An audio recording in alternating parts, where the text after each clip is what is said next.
Bismillahirrahmanirrahim. Assalamualaikum warahmatullahi wabarakatuh.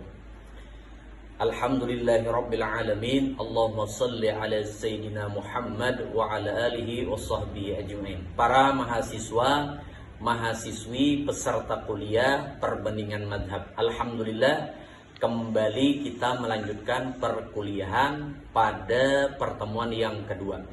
Pada pertemuan kedua ini kita akan membahas 5 poin. Pertama, kita akan membahas yaitu pengertian madhab secara bahasa. Yang kedua, kita akan membahas pengertian madhab secara istilah. Yang ketiga, kita akan membahas cakupan atau unsur pembentuk madhab. Yang keempat, kita akan membahas tingkatan mujtahid. Baik, kita akan memasuki pembahasan tentang pengertian madhab. Kita bahas yang pertama, yaitu pengertian madhab secara bahasa. Jadi madhab atau madhabun itu berasal dari bahasa Arab yang menempati posisi isim makan, yang artinya tempat pergi. Jadi madhabun secara bahasa, dalam bahasa Arab itu akar katanya zahaba yadhabu. Jadi madhabun isim makan, tempat pergi. Maksudnya, kata ulama, bahwa seluruh madhab itu sumbernya sama, yaitu Al-Quran dan As-Sunnah. Kemudian kita bahas pengertian madhab secara istilah. Madhab secara istilah menurut ulama usul adalah kumpulan pendapat ulama mujtahid berupa hukum Islam yang digali dari Al-Quran dan As-Sunnah dengan dalil-dalil terperinci disertai dengan kaidah dan landasan berpikir. Jadi dari pengertian yang disebutkan tadi jelas bahwa disebut madhab itu kalau kumpulan. Jadi satu ijtihad atau dua ijtihad itu tidak disebut dengan madhab. Disebut madhab itu kumpulan, berupa kumpulan-kumpulan hasil ijtihad. Jadi kalau disebut madhab Hanafi berarti itu adalah kumpulan-kumpulan hasil ijtihad Imam Hanafi dan ulama Hanafiyah. Disebut dengan madhab Maliki berarti itu adalah hasil dari ijtihad Imam Malik dan ulama Malikiyah. Jelas. Selanjutnya kita akan membahas tentang unsur pembentuk madhab. Unsur pembentuk madhab itu mencakup 2 hal. Pertama, yaitu kumpulan hukum Islam yang digali oleh ulama mujtahid. Yang kedua, usul fikih sebagai metode yang dipakai mujtahid untuk menggali hukum Islam. Jadi jelas kalau kita sebut madhab fikih, maka di dalam madhab, kata madhab tersebut terkumpul 2 hal. Pertama, fikih sebagai produknya. Yang kedua, usul fikih sebagai landasan berpikirnya atau metode lahirnya. Nah, dalam sejarah peradaban Islam, dalam sejarah perkembangan fikih itu pernah tercatat 13 madhab. Nah, 13 madhab, kenapa disebut 13 madhab? Karena 13 madhab ini didasarkan kepada 13 madhab besar ini didasarkan kepada 13 imam besar yang mereka memiliki kaidah usul fikih sendiri dan produk fikih sendiri. Contoh, imam kita madhab Syafi'i, nama beliau Imam Muhammad bin Idris Asy-Syafi'i. Nah, beliau punya usul fikih, dikenal kitabnya Ar-Risalah, dan beliau punya produk sendiri yaitu Al-Um. Nah, jadi kalau kita bicara madhab fikih, unsur pembentuknya jelas. Ada usul fikih sebagai landasan berpikirnya dan fikih sebagai produknya. Demikian juga dengan madhab-madhab lain. Ya, seperti madhab Imam Hasan al-Basri, Imam Sufyan bin Uyainah, Imam Sufyan as-Sauri, Imam Hanafi, Imam Malik, kemudian ada lagi Imam Hambali, dan seterusnya. Jadi setiap kalau kita sebut satu madhab itu di situ ada usul fikih, di situ juga ada fikih sebagai produknya. Berikutnya kita akan membahas tentang tingkatan mujtahid dalam madhab. Jadi secara umum ulama membagi tingkatan mujtahid kepada 4 tingkatan. Pertama, tingkatan mujtahid mutlak. Kedua, mujtahid madhab. Yang ketiga, mujtahid mas'alah. Yang keempat, mujtahid tarjih.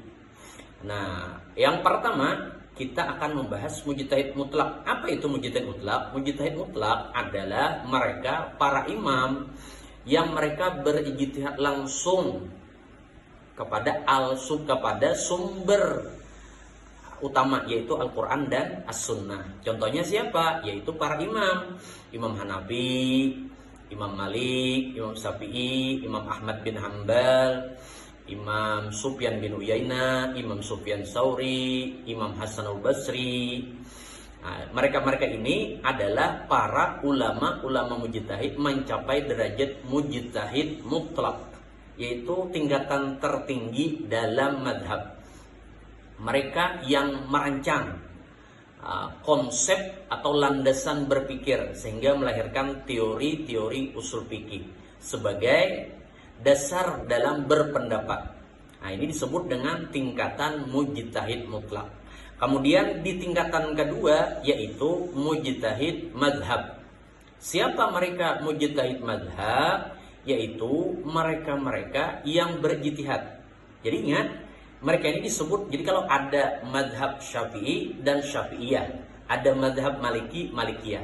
Nah, kalau disebut madhab Syafi'i, ada Imam Syafi'inya, ada Syafi'iyah. Syafi'iyah itu mereka-mereka yang bermadhab Syafi'i dan mereka mengikuti pendapatnya Imam Syafi'i dalam kaidah usul fikihnya. Tetapi mereka berijtihad sendiri pada hal-hal yang belum terjawab, atau ada hal-hal yang mereka berijtihad sendiri. Seperti contohnya Imam Nawawi, Imam Rafi'i, Imam Al-Khuzaini. Ini contoh-contoh imam-imam yang menempati kedudukan mujtahid madhab. Kalau dalam madhab Hanafi misalnya kita sebutkan, itu ada Imam Abu Yusuf atau Imam Muhammad Hasan. Imam Al-Hasan atau Imam Abu Yusuf ini dua murid Imam Hanafi yang mereka berijtihad, tetapi dalam berijtihad mereka menggunakan kaidah berpikir atau rumusnya atau usul fikihnya ulama yang di atasnya, yaitu Imam Hanafi, dan seterusnya. Demikian juga dalam madhab-madhab lain. Jadi dalam satu madhab itu ada tingkatannya, disebut dengan mujtahid mutlak, itu yang mereka yang berijtihad langsung kepada Al-Quran dan As-Sunnah. Mereka punya usul fikih sendiri. Contohnya Imam Syafi'i, imam kita dalam mazhab Syafi'i. Beliau yang kemudian hari dibukukanlah pemikiran beliau itu yang dikenal dengan kitab Ar-Risalah. Itu hanya sebagian dari rumusan berpikir, landasan berpikir beliau. Sampai ulama mengatakan itu adalah kitab usul fikih pertama yang sistematis, kitab Ar-Risalah. Nah, tingkatan kedua mujtahid madhab. Adapun tingkatan ketiga mujtahid mas'alah. Mujtahid mas'alah ini adalah ulama-ulama yang mereka juga berijtihad, tetap dalam satu madhab, tapi hanya pada masalah-masalah tertentu saja. Contohnya siapa? Imam Al-Ghazali. Imam Al-Ghazali ini dikategorikan oleh para ulama itu beliau menempati derajat mujtahid mas'alah. Ini karena kita bicara fikih. Kalau kita bicara tasawuf itu beda pembahasan. Karena ini kan kita berbicara madhab fikih. Imam Ghazali itu berijtihad pada masalah-masalah tertentu. Makanya disebut mujtahid mas'alah. Yang terakhir mujtahid tarjih. Ini ulama yang mereka berijtihad di dalam memilih pendapat ulama di dalam mazhabnya berdasarkan dalil terkuat. Nah, jadi kan mereka walaupun ini memilih tapi didasari dengan dalil-dalil dan landasan berpikir. Jadi ada ulama berijtihad, kemudian mereka mentarjih. Contohnya sebagian ulama memasukkan, contohnya ini ulama kita yaitu Syekh Muhammad Arsad Al-Banjari, ini dikenal juga sebagai seorang mujtahid yang mencapai derajat mujtahid tarjih dengan karyanya yang terkenal yaitu Sabilal Muhtadin.